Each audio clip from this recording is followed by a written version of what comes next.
Hello students, welcome to the lecture on Congress. After this lecture, we will be able to learn the following objectives. Explain the National Legislature, define the Houses of Representatives, describe the Congressional Election, explain the Senate, comparison between the House and the Senate. National Legislature. The Constitution was made as a framework for the federal government of the United States of America. It says that the government should be separated into three separate branches. Those three branches are the executive branch, which includes the president, the legislative branch, which includes Congress, and the judicial branch, which includes the Supreme Court. So we have three branches of government. The American system of government was created by the founding fathers so that no one branch of the government will be powerful than the others. First, the legislative branch makes the law. Second, the executive branch executes the law. And last, the judicial branch interprets the law.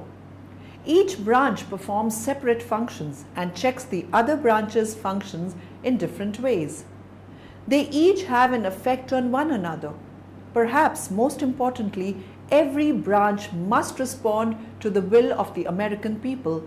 That is a powerful statement. So what does each branch do? And what kind of checks and balances are made on each branch?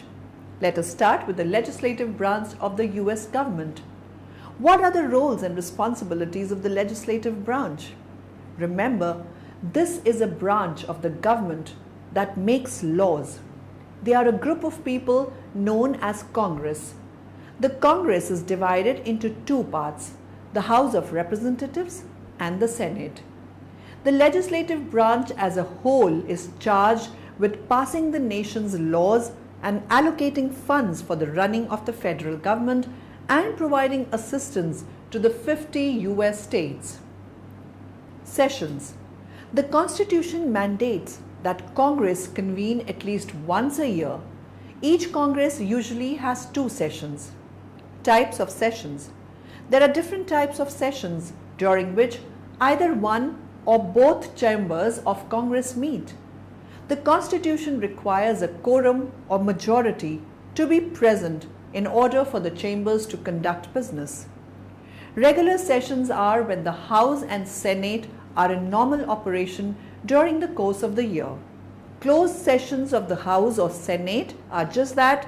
Only legislators are present to discuss the weightiest of matters, including impeachment of the president, national security concerns, and other sensitive information.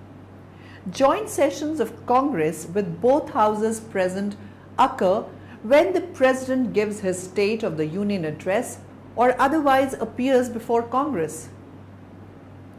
They are also held to conduct formal business or to count electoral college votes in a presidential election.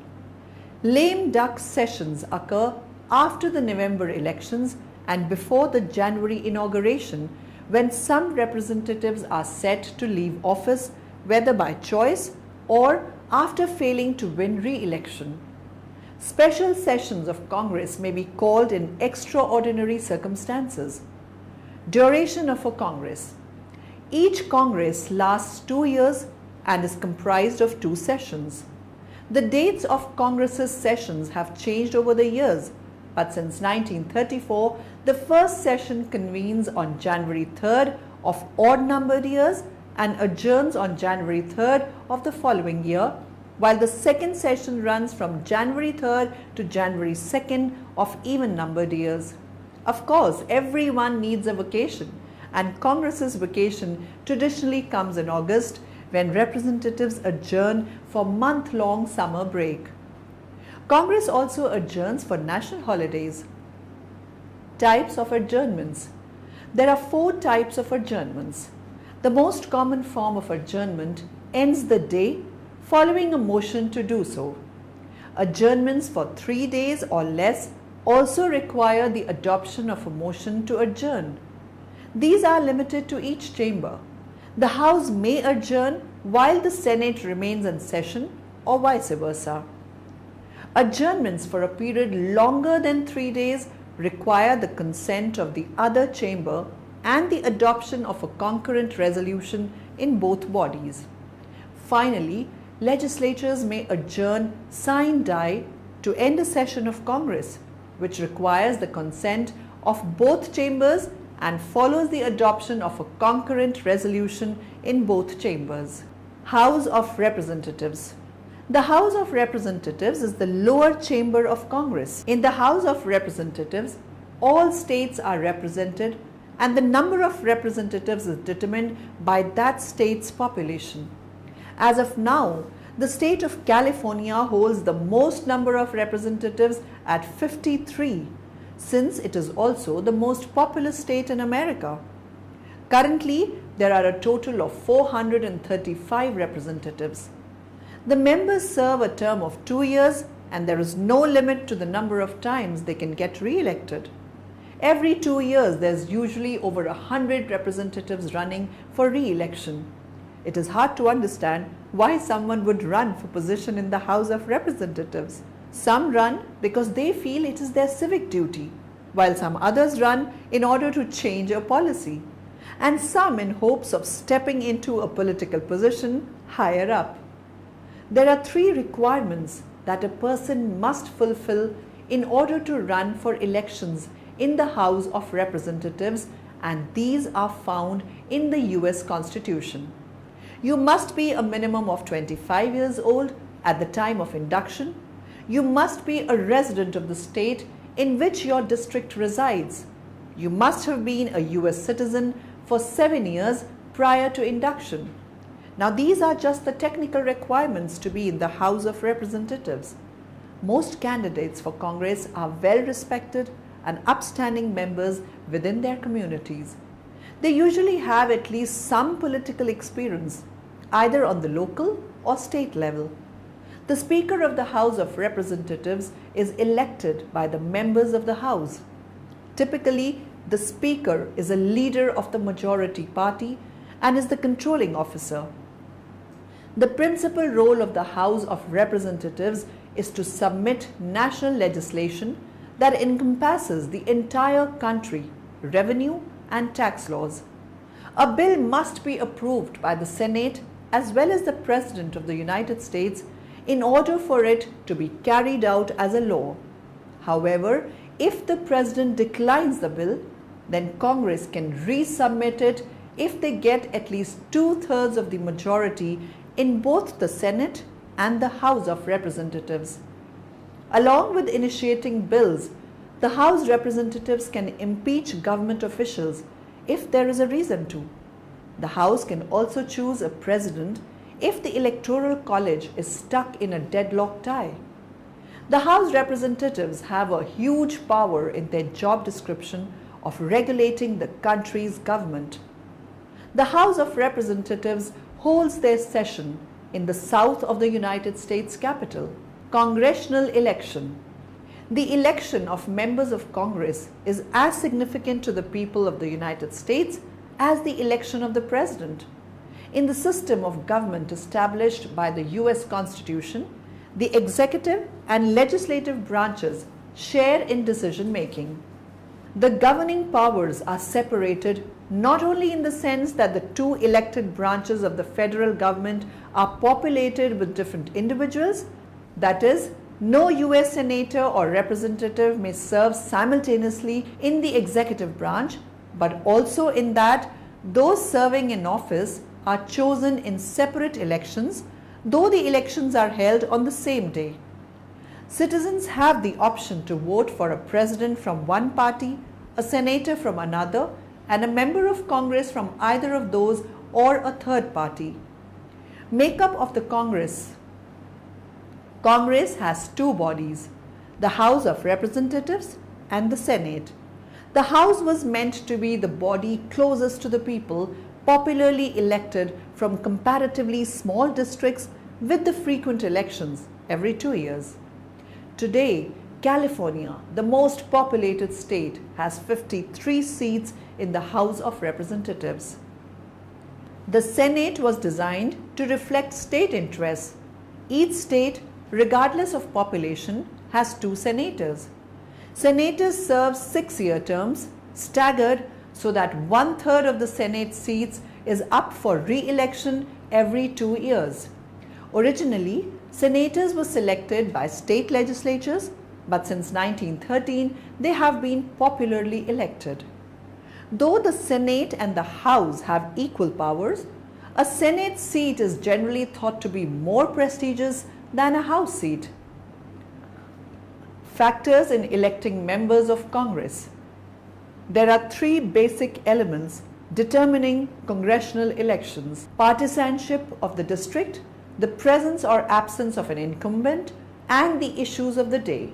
The US political system has been described as a competitive 2-party system. The Democratic and Republican parties have dominated US politics since the middle of the 19th century. More than 99% of those elected to the Congress in recent years have been either Democrats or Republicans.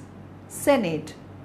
The Senate is considered the upper house of the US Congress. The US Senate is composed of 100 senators, 2 from each state.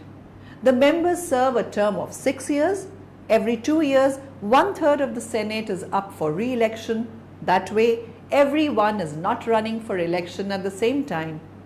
The requirements in the US Constitution for a person to run for election into the Senate are: you must be a US citizen for at least 9 years when elected to the Senate. You must be at least 30 years of age.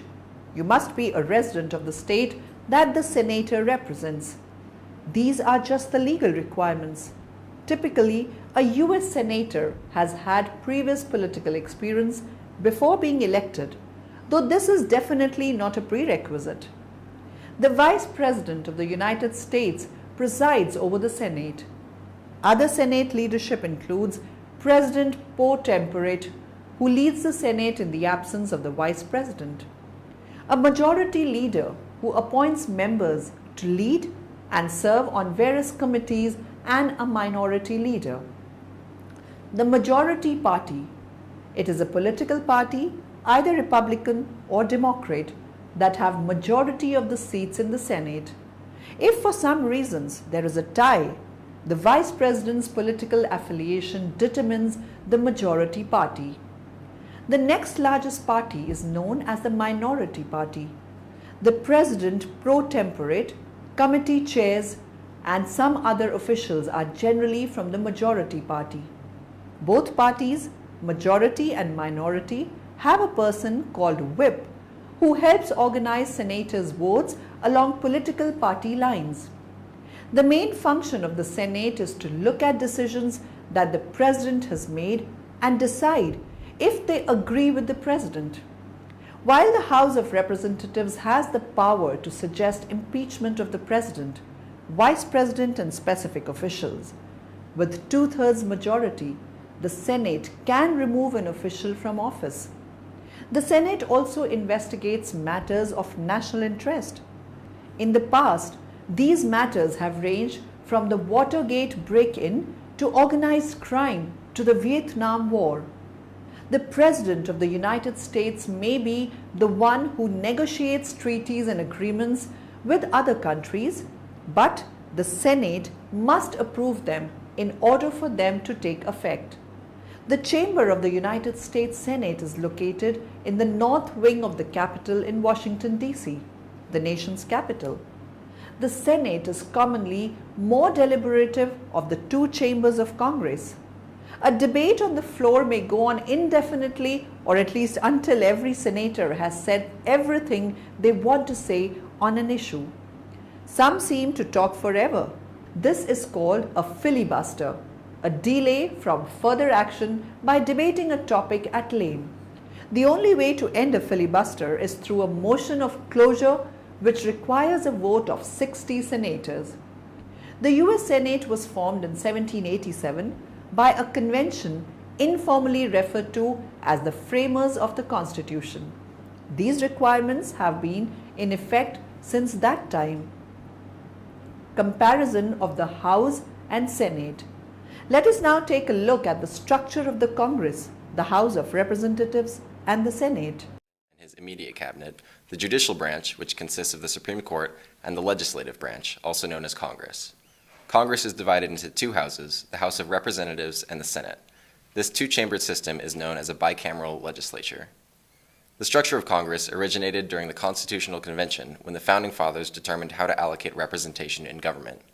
Two systems were proposed, known as the Virginia and New Jersey plans. The Virginia plan called for representation based on population, while the New Jersey plan called for equal representation among all states. The end result was the Connecticut Compromise, which created two houses of Congress according to each of the plans. The House of Representatives is made up of 435 members. These members are elected at the state level within their respective districts. States are awarded congressional districts and therefore representatives based on state population. Representatives in the House are directly elected officials and are intended to represent the interests of the people. In creating Congress as it is structured today, the Founding Fathers determined that all revenue or tax bills must originate in the House of Representatives. This stems from an opposition to taxes that was felt in the early years following America's independence from Great Britain. If revenue bills could only be created in the chamber of Congress most connected to the general public, citizens of the United States could rest assured that they were not being taxed without representation. Congress's upper chamber is known as the Senate. Each state is awarded 2 senators to represent its interests. Thus, the second half of America's bicameral legislature is made up of 100 senators in total. The Senate was intended to provide more stability, continuity, and in-depth deliberation than the House of Representatives. While members of the House are elected every 2 years, senators are elected every 6. This is conducted in a manner so that 1/3 of Congress's senators are up for re-election every 2 years. This staggering of terms ensures a more stable body in the Senate's population. Due to its small size, the Senate is less formal than the House, meaning that procedures are far less strict in conducting sessions.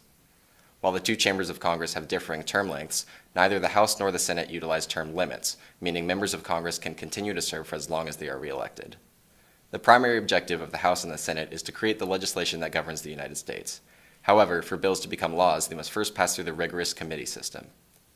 Committees and subcommittees are where the majority of congressional work is conducted. Before bills reach floor discussion, they must pass through committees that analyze the legislation to discuss and potentially edit the phrasing and content of each bill. Following discharge from committee, bills are discussed on the floor. These bills are then sent to a conference committee, a body of members from both houses of Congress that works together to reconcile differences in House and Senate versions of a bill. This revised bill is then sent back to each house for a vote. After the revised bill is finalized, it is sent to the President for passage or veto. Congress is a fundamental aspect of government that ensures citizens of the United States the right to express their opinions at the national level through key legislation and direct representation. This body of government makes up an essential cornerstone of the 3 branches of government. While Congress is charged with creating legislation that defines America's future, ultimately it is a bicameral legislature elected by the people for the people. Summary. Now in the end, let us summarize what we have learnt in this lecture. The Constitution of the United States of America says that the government should be separated into 3 separate branches: the executive branch, the legislative branch, and the judicial branch.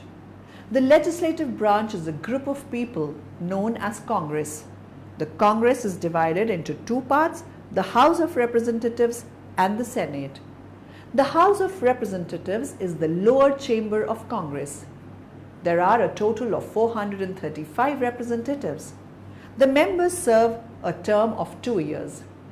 The requirements that a person must fulfill in order to run for elections in the House of Representatives: you must be a minimum of 25 years old at the time of induction. You must be a resident of the state in which your district resides. You must have been a U.S. citizen for 7 years prior to induction. The House of Representatives hold their sessions in the south of the United States Capitol. The Senate is considered the upper house of the U.S. Congress. The U.S. Senate is composed of 100 senators, 2 from each state. The members serve a term of 6 years. The requirements in the U.S. Constitution for a person to run for election into the Senate are: you must be a U.S. citizen for at least 9 years when elected to the Senate. You must be at least 30 years of age. You must be a resident of the state that the senator represents. The chamber of the United States Senate is located in the north wing of the Capitol in Washington, D.C.